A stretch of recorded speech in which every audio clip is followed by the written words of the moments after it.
yun, may isa pong mapagpalang umaga po sa ating lahat. Babalik na lang po ang inyo pong Jel or Mex Vlog. Meron po tayong tinitignan dito sa bayan po ng Balongaw, Mango Farm. Ayan. 100 pieces na mangga. Tapos may mga kawayan.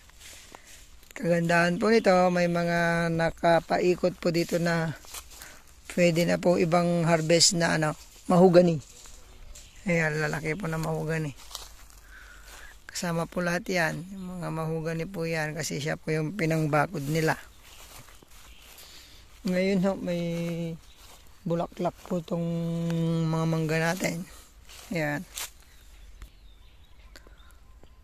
Nakabakod na rin po yung property. Pasyalan po natin hanggang likod. Sa mga buyers po namin naghahanap po ng manggahan,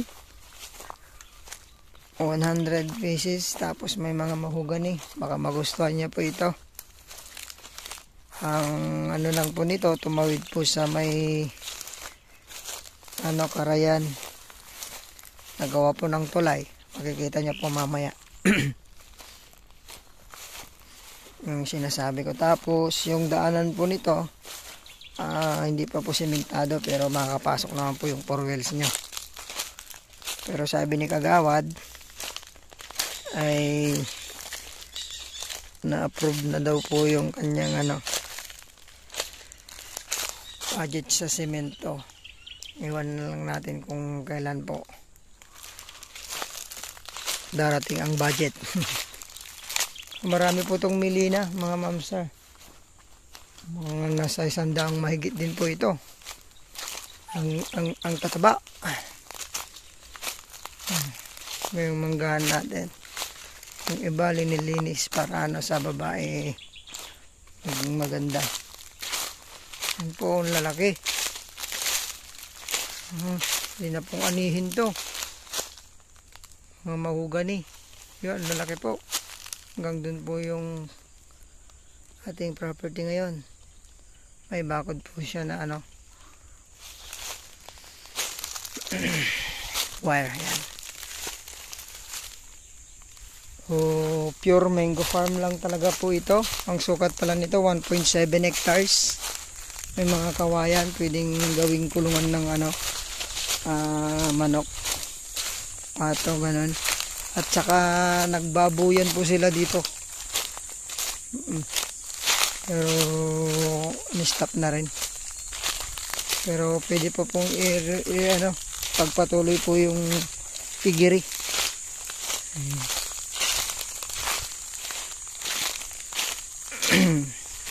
Dito po tayo sa gitna. Pasyalan po natin yung sa harap para makita ninyo. Rectangular shape po ito.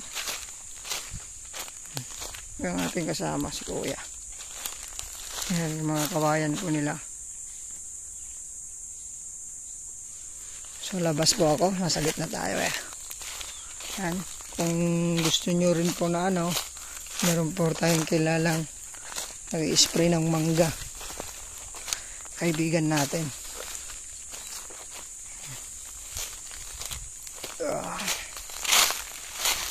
Ayan, tabi tayo ng parayan. May pag-igiban ng paligo sa mga baboy, painuman ng baka, kambing, ganun po. Ayan, palabas na po tayo sa ating property. Sana po magustuhan nyo ito. Mga lang po yung gagawing tulay nito. Sabihin na makita po natin naman. Hanggang doon pa po yung property natin, ma'am, sir. Ayan. Nakarin po natin. Tapos palaparan ko po ng drone para makita po natin yung aerial view nito. Ang nakikita ko lang pong problema nito ay yung gagawa po tayo ng tulay.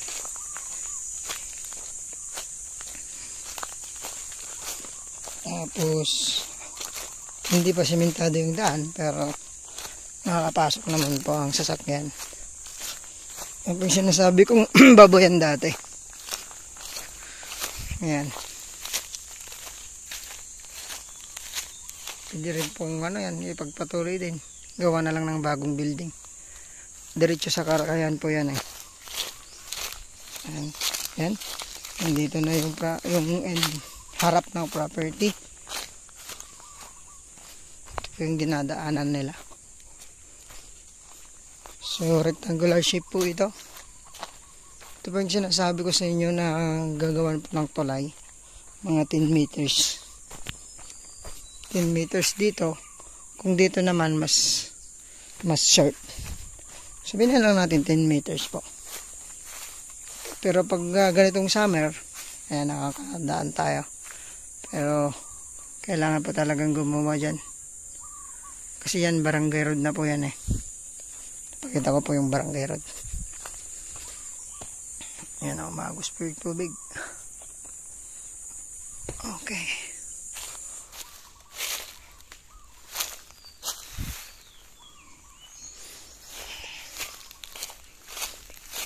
Hindi na po tayo sa barangay road. Dito tayo sa harap.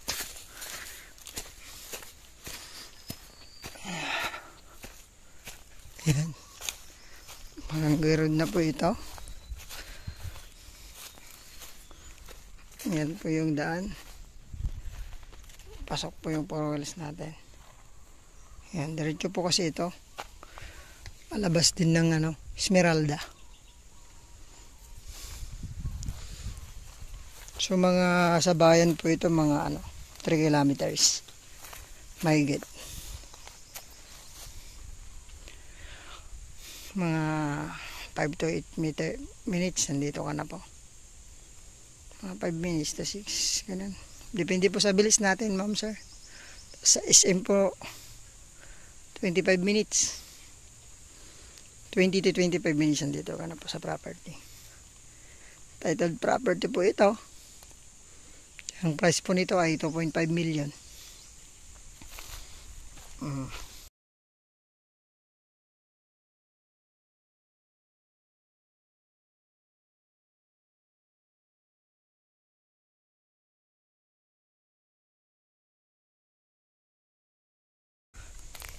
Yun, hanggang barangay Cemented Road, mga kwanto na sa 1 kilometro. Cemented, pero ang provincial na yan po.